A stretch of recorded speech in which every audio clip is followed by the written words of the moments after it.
বাংলাদেশের সংসদ খুনের মাস্টার মাইন্ড খোঁজ সংসদের বাল্যবন্ধু শাহিন।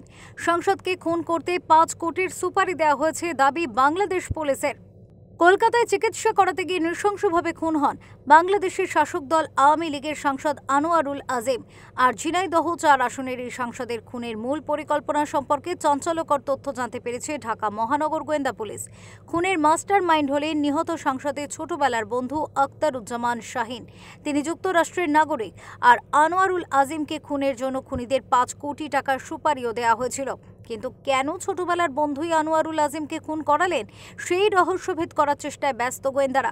আমরা মনে করি যে একজন বাংলাদেশি পার্লামেন্ট মেম্বারকে যেভাবে বাংলাদেশের কিছু অপরাধীরা যেভাবে নৃশংস হত্যা করেছে, আমরা কয়েকজনকে আইনের আওতায় নিয়ে আসছি। বাকি যারা রয়েছে প্রত্যেককে আমরা আইনের আওতায় নিয়ে আসবো এবং বিচারের মুখোমুখি আমরা দাঁড় করাবো। এই হত্যার পরিকল্পনা করে তা বাস্তবায়নের দায়িত্ব দেওয়া হয়েছিল আরেক বন্ধু ও চরমপন্থী দলের নেতা আমানুল্লাহ আমানকে। কলকাতায় বসে হত্যার চূড়ান্ত ছকে বাংলাদেশে চলে আসেন শাহিন। পরে আমান সহ 6 জন মিলে এমপি আজিমকে সঞ্জীবা গার্ডেন নামের একটি ফ্ল্যাটে হানি ট্র্যাপে ফেলে ডেকে আনেন। এরপর তাকে জিম্মি করে বালিশ চাপা দিয়ে হত্যা করা হয়। পরে মরদেহ কেটে টুকরো টুকরো করে ট্রলি ব্যাগে ভরে ফেলা হয় বিভিন্ন স্থানে।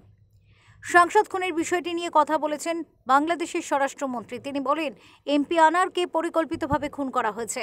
যারা খুন করেছেন কিংবা খুনের সঙ্গে সম্পৃক্ত ছিলেন আমরা যারা সন্দেহ করছি এবং তাদের থেকে যা আমরা তথ্য পেয়েছিলাম, সেই তথ্য অনুযায়ী তাদের মধ্যে থেকে আমরা 3 জন অপরাধীকে আমাদের পুলিশ ধরেছেন। সংসদ সদস্য আনোয়ারুল আজিম আনার হত্যাকাণ্ডের ঘটনায় সামনে এসেছে সেলিস্তি রহমান নামে এক নারীর নাম। তার বিষয়েও চলছে তদন্ত। এদিকে আনার হত্যার তদন্তের জন্য ভারত পুলিশের একটি স্পেশাল টিম ঢাকায় আসছে। বৃহস্পতিবার তাদের ঢাকায় আসার কথা রয়েছে। ঢাকা থেকে আলসাদি রিপোর্ট, ওঙ্কার বাংলা।